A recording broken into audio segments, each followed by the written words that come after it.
My sin was heavy, but chains break at the weight of your glory.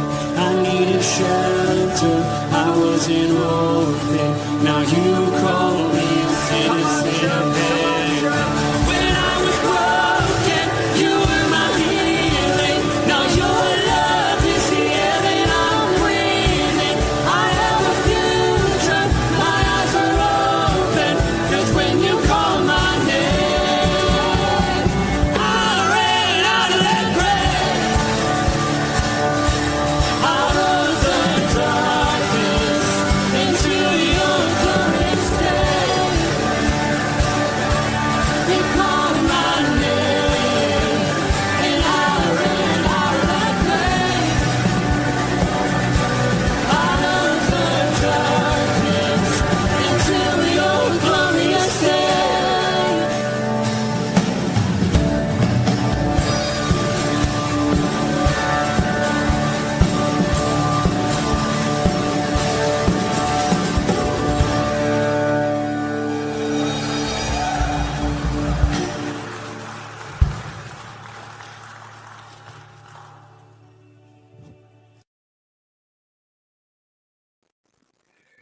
Good morning, Rooted Men. Pastor Tom, Firmly Rooted Church, Greendale, Indiana, Oxford, Michigan, and a lot of places in between. It is Monday morning. Hope you're having a great morning so far. Hope you got a chance to be a part of the service yesterday or the Bible study. If not, know that they're out there on Facebook and YouTube and X. Got a different computer, got the same camera, different microphone. Wanted to hear from you that everything is sounding good and the video is okay. We're going to be looking at Ecclesiastes chapter 10 and going to want to say hi to a few people. It looks like we got several people on board. Welcome, welcome, welcome. So let me start. Let me scroll down here and see. I'm out there on X. Good morning, Rooted Men. Ken, whoops, where'd you go? Ken Gooch, there you are. Good morning, fellow brothers in arms. My cousin, Dave Donnelly, good morning. Chris Connolly, good morning. Bert Reggiani, good morning. And Ken Gooch says, we're all good. Woo! Finally got the technology pulled together. So great to have all of you on board. Let me pull up the reading with Ecclesiastes. And this sounds a lot like Proverbs. And the portion that we're going to be looking at today is going to sound a lot like maybe the Sermon of the Mount, which all makes sense because Jesus is the Word become flesh. And so it's not surprising that Jesus, who touched this earth and began to teach, is going to echo the very thoughts that he gave writers of the scriptures hundreds or thousands of years ago words to speak, right? I mean, it's kind of cool that it works that way. But let me pull up the text. Boom. And let me do this. Boom. All right. You should see it. Let me pull it up for me so I can see it.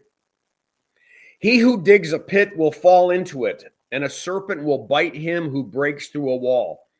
Words like this are said in Proverbs as well as Ecclesiastes. And you have Jesus talking about setting up nets and either catching fish or failing to catch, that we're foolish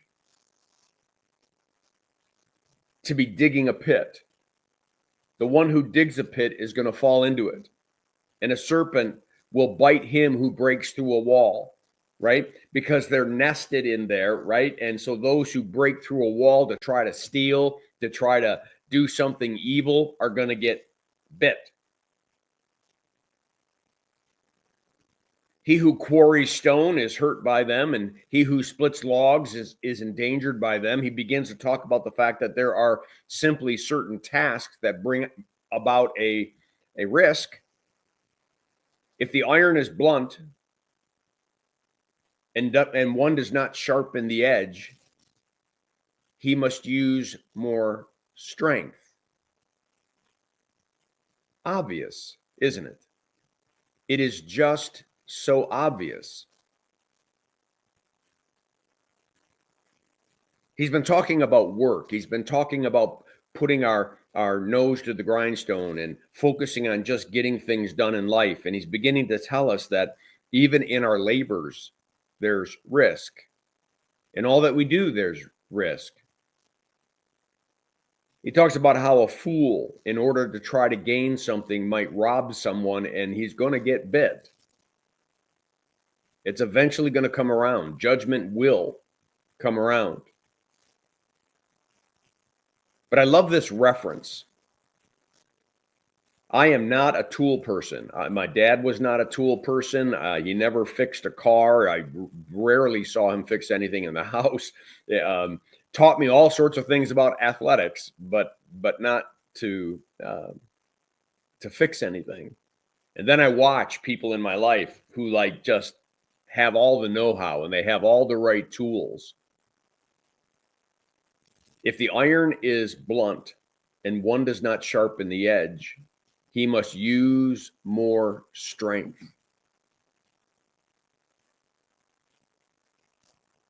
Whether it's actual physical labor that we do or whether it's emotional relationship effort that we do, if we don't sharpen the tool, if we keep going the same way, if we keep using the wrong tool, we're just going to expend more energy and more energy and more energy. So you think about God's love, you think about God's eternal truth, you think about in life, there's so many tools that make things easier to do. We all know. We've all been there.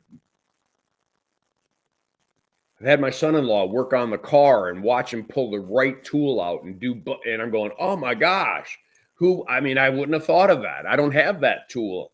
I would have done this. I would have been wasting minutes and hours.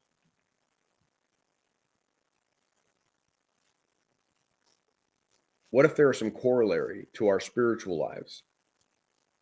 That we tend to kind of keep going at the thing the same way we always do and somehow expect a different result when maybe we got to grab a new tool.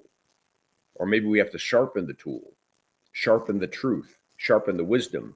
And notice the very next thing he mentions is wisdom. But wisdom helps one to succeed.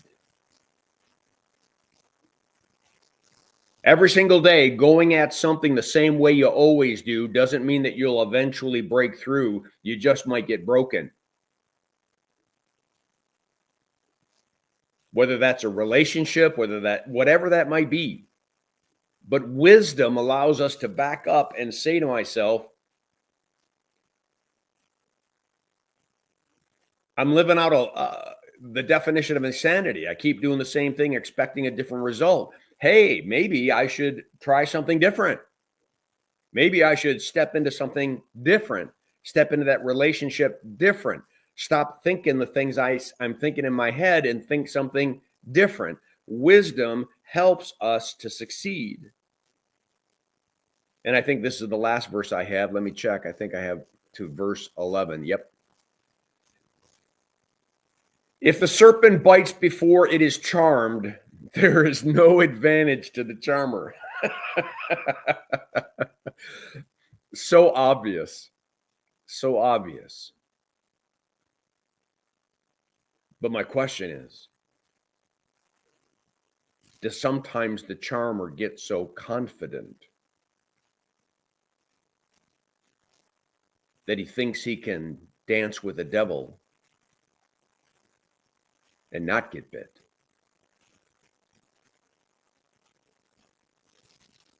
Do we think we can play in that game and we're smart enough and wise enough, know when to pull out and get out?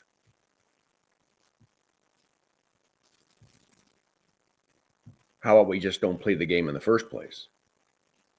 How about we just don't play the game in the first place? That we submit to God, resist the devil, and have him flee from us. The point is, the writer of Ecclesiastes is saying we don't have to do it the way we've always been doing it. We can do it different. With God's love and his eternal truth, with Jesus giving us examples, with the whole New Testament, with the history of the church fathers, with Christianity going over thousands of years, we can see that there are some different ways to do things and we don't have to keep doing them. We can begin to think maybe every single day, not my will, but thine be done. How about that one? And so I'm trying to figure out and find out, Lord, what's your will? What's your will? I'm done. I'm done trying to take the blunt tool and work so hard to get something accomplished when maybe I got to see if you're even building the house, because if you're not building the house, we labor in vain. And before I start preaching, I probably should end. But on this Monday morning, as you look at this week, I think I and the writer of Ecclesiastes would ask you to see this week different. Pick a thing that you're concerned about, an encounter that you're going to have, and do it different. Bring different tools to the situation and see what God might do. All right, let's see who popped in here at the end. Steve Giroux, good morning. Brian Vlaming, good morning. Pat, good morning. Steve Giroux, love this. Well, love you, and I hope that this devotion was a blessing to you. We'll be back again at 8:40 for Strengthening Our Roots. Blessings on your day. Make it a firmly rooted day, and may someone see Jesus in us today. Peace.